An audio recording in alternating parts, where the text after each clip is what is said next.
أما بعد فإن خير الحديث كتاب الله وخير الهدي هدي محمد صلى الله عليه وسلم وشر الأمور محدثاتها وكل محدثة بدعة وكل بدعة ضلالة وكل ضلالة في النار. قال الله تبارك وتعالى في القرآن المجيد والفرقان الحميد: فأعوذ بالله السميع العليم من الشيطان الرجيم من همزه ونفخه ونفثه.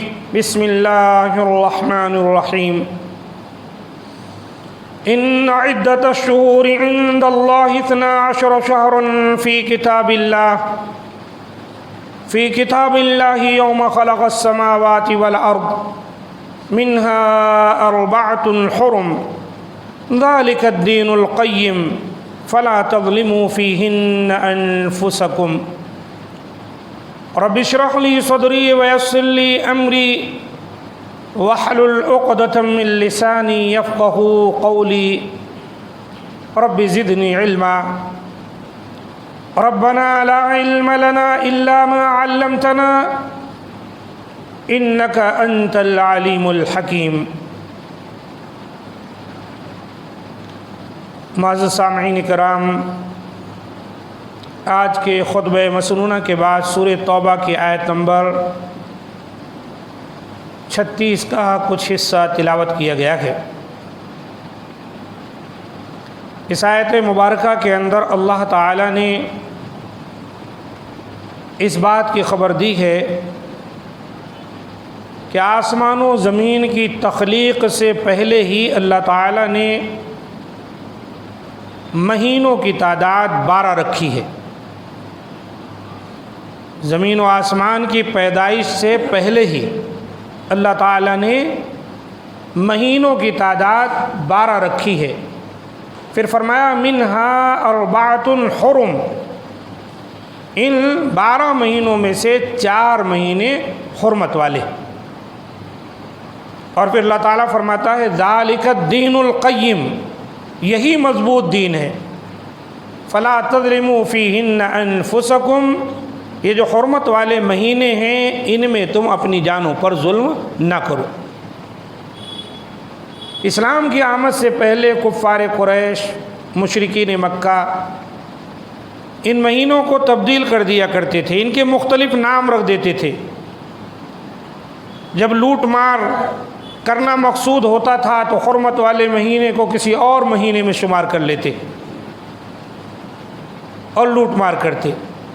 تو اللہ تعالیٰ نے فرمایا کہ یہ تو آسمان و زمین کے پیدا کرنے سے پہلے اللہ تعالیٰ نے حرمت والے مہینے 4 قرار دے دیے۔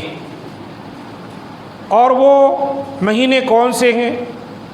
بخاری شریف میں سورہ توبہ کی تفسیر کے باب میں امام بخاری رحمۃ اللہ علیہ نے اس بات کا ذکر کیا ہے۔ ابو بکرہ رضی اللہ تعالیٰ عنہ حدیث کے راوی ہیں، السنۃ 12 شہرا منہا 4 حرم۔ حدیث میں بھی آیا کہ سال 12 مہینوں کا ہوتا ہے اور ان میں 4 جو ہے حرمت والے مہینے۔ ثلاثۃ متوالیات، 3 مہینے لگاتار ہیں، ذوالقعدہ وذوالحجہ والمحرم، یہ 3 مہینے لگاتار ہیں، ذوالقعدہ، ذوالحجہ اور محرم۔ ورجب مضر الذی بین جمادہ و شعبان، اور ایک مہینہ رجب بھی حرمت والا ہے۔ یہ مضر قبیلے کا مہینہ تھا، وہ لوگ اس کی حرمت کو سمجھتے تھے، اس لیے ان کا تذکرہ کیا گیا، جو جمادی الثانی اور شعبان کے درمیان ہے۔ تو یہ نبی صلی اللہ علیہ وآلہ وسلم سے ثابت ہے کہ آپ صلی اللہ علیہ وآلہ وسلم نے 4 مہینے حرمت والے بتلائے۔ محرم تاریخ اسلامی کا یہ پہلا مہینہ تصور کیا جاتا ہے، تاریخ اسلامی کا پہلا مہینہ ہجری سال کا۔ اور یہ چیزیں وہ ہیں جو حضرت عمر فاروق رضی اللہ تعالیٰ عنہ کے زمانے میں ترتیب پائی ہے۔ مہینے تو آسمان و زمین کے پیدا ہونے سے پہلے ہیں اور ان میں 4 حرمت والے بھی ہیں، لیکن ہجری مہینے کا باقاعدہ جو ابتدا کی گئی ہے وہ حضرت عمر فاروق رضی اللہ تعالیٰ عنہ کے خلافت میں۔ انہوں نے دیکھا کہ چاروں طرف فتوحات ہو رہی ہیں اور مسلمانوں کے پاس تاریخ کے تعین کے لیے کوئی چیز نہیں ہے، کون سا مہینہ، کون سی تاریخ۔ تو بہت سے صحابہ کرام نے اس بات کی شکایت کی، مشورہ دیا کہ اس پر کوشش کی جائے، اور فاروق رضی اللہ تعالیٰ عنہ نے غور کیا، صحابہ کرام جو موجود تھے ان سے مشورہ لیا اور یہ طے پایا کہ مہینے کی ابتدا تو کی جائے، سال بھی ہو، لیکن سال کو نام کیا دیا جائے۔ آیا نبی صلی اللہ علیہ وسلم جب مبعوث کیے گئے بعثت نبوی کے اعتبار سے دیا جائے یا کیسے؟ اس سے پہلے یاد رہے کہ عام الفیل کے اعتبار سے چل رہا تھا۔ سب سے بڑا واقعہ جو مکہ میں نبی صلی اللہ علیہ وسلم جس سال پیدا ہوئے اسی سال تقریباً وہ پیش آیا تھا، تو عام الفیل سے چل رہا تھا، عام الفیل کا پہلا سال، دوسرا سال، تیسرا، اس طرح سے۔ اگر نبوی مہینہ شروع کیا جائے بعثت کا تو اس کا تعلق مکہ سے ہے، اور مکہ میں سب تھے، مسلمان بھی ہوئے تھے اور اسی طرح مشرکین بھی تھے، کفار بھی تھے، اور وہاں مسلمانوں کو ستایا بھی جا رہا تھا، ہجرت کرنے پر بھی مجبور ہوئے۔ اگر مدینہ کے اعتبار سے رکھا جائے تو یہ بھی ایک طرف۔ تو اہل دانش نے، سمجھدار لوگوں نے جو مشورہ دیا تو عمر فاروق رضی اللہ تعالیٰ نے کہا میرا خیال ہے کہ ہجرت کو لیا جائے، کیونکہ یہ ایک ایسا مقام، یہ ایک ایسی گھڑی ہے کہ جو دونوں طرف ہے۔ آپ صلی اللہ علیہ وسلم مکہ سے ہجرت کر کے مدینہ آئے، اور چنانچہ یہ اسلامی کیلنڈر ہجری مہینے کے اعتبار سے تیار ہوا۔ لیکن کوئی یہ نہ سمجھے کہ سب مہینوں کے نام وغیرہ عمر فاروق رضی اللہ تعالیٰ عنہ بنائے، یہ سب تو اللہ نے کہا بہت پہلے ہی، آسمان و زمین کے پیدا ہونے سے پہلے اللہ نے 12 مہینے رکھے تھے۔ ان میں 4 حرمت والے جو تھے وہی مہینے ہیں، باقی محرم کا مہینہ رکھا گیا، حالانکہ اللہ کے رسول صلی اللہ علیہ وسلم ہجرت کر کے محرم میں نہیں آئے تھے، لیکن حرمت والے مہینے کے اعتبار سے۔ تو اب یہ دیکھنا ہے کہ حرمت والے مہینوں کی جو عزت قرآن مجید نے جو احترام بتلایا ہے وہ یہ کہ ان کے اندر ظلم نہ کیا جائے، کسی کو ستایا نہ جائے، مارا نہ جائے، تاکہ لوگ حج و عمرہ کرنے کے لیے آرام سے آ جائیں۔ حج کا مہینہ ذوالحجہ ہے، اس سے پہلے ذوالقعدہ میں لوگ راستہ صاف ہو آ جائیں۔ محرم کا، تاکہ حج کرنے کے بعد اطمینان سے لوگ اپنے اپنے وطن کو چلے جائیں۔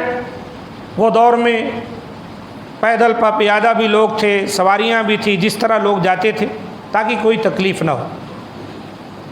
اور رجب کا بیچ میں رکھا گیا کہ رمضان کے آنے سے پہلے کوئی عمرہ کرنا چاہے تو کر لے۔ اب یہ محرم کا مہینہ اپنے اعتبار سے ہمارے اور آپ کے لیے کیا ہے؟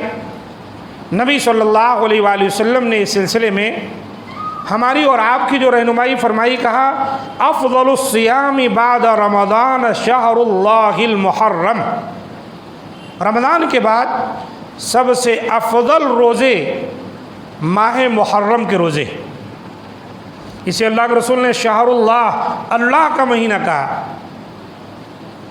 وافضل الصلاۃ بعد الفریضۃ صلاۃ اللیل، اور افضل نماز فرض نماز کے بعد رات کی نماز ہے، تہجد کی نماز، صلاۃ اللیل۔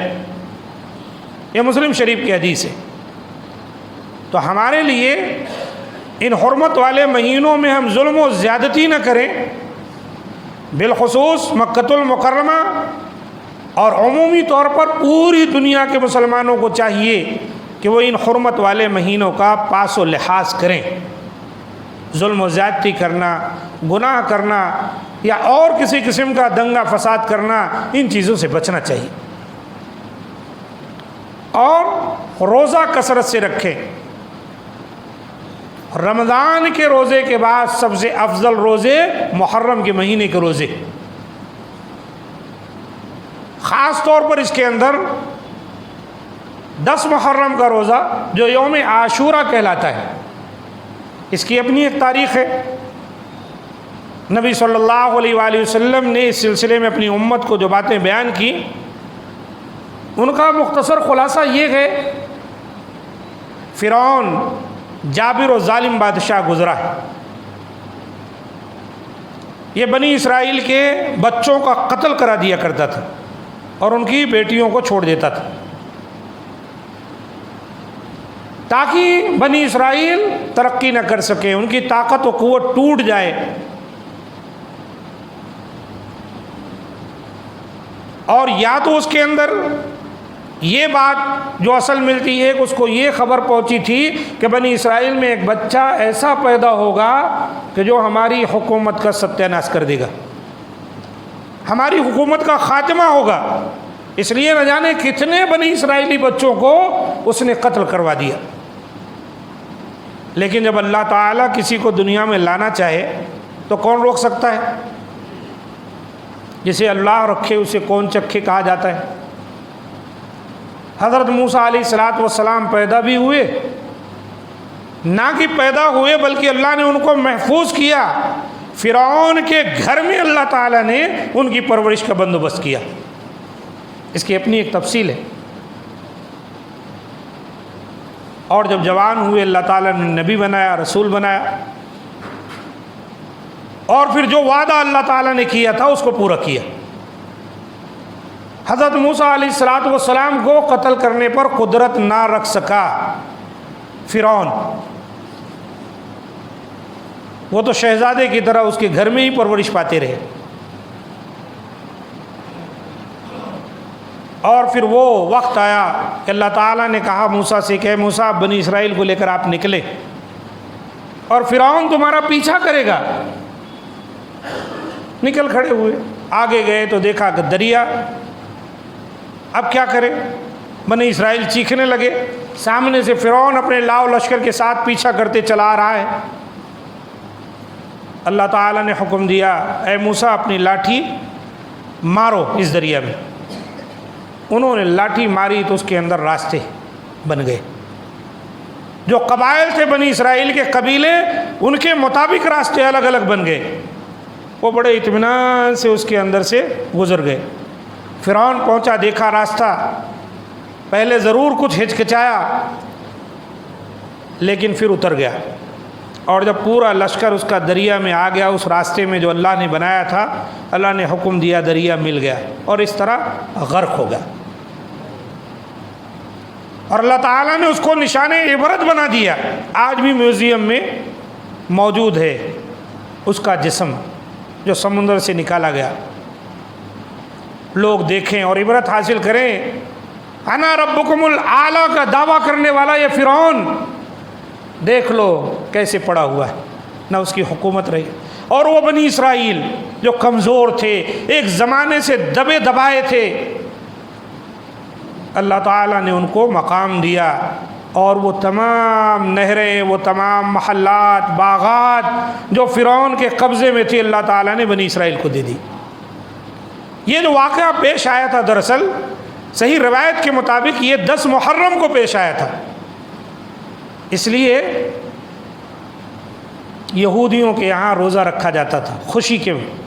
شریعت یہی ہے، ہماری شریعت تو کیا ہے، ہمیں عبادت کا حکم دیتی ہے، خوشی کا موقع ہو کہ غمی کا موقع ہو، ہر جگہ تعلیم جو ہے اللہ رسول کی وہ عبادت پر مبنی ہے۔ نصارہ بھی رکھتے تھے، اور انہی کو دیکھ کر کفار قریش وغیرہ بھی، مکہ میں بھی لوگ روزہ رکھتے تھے۔ اللہ کے رسول صلی اللہ علیہ وآلہ وسلم جب ہجرت کر کے مدینہ پہنچے تو بتایا گیا اللہ کے رسول یہ روزہ جو رکھتے ہیں ہم نا، یہود بھی رکھا کرتے ہیں۔ آپ نے پوچھا ان سے سوال کرو، سوال کیا گیا تو انہوں نے کہا اسی دن اللہ تعالیٰ نے موسیٰ علیہ السلام کو فرعون پر فتح دی تھی۔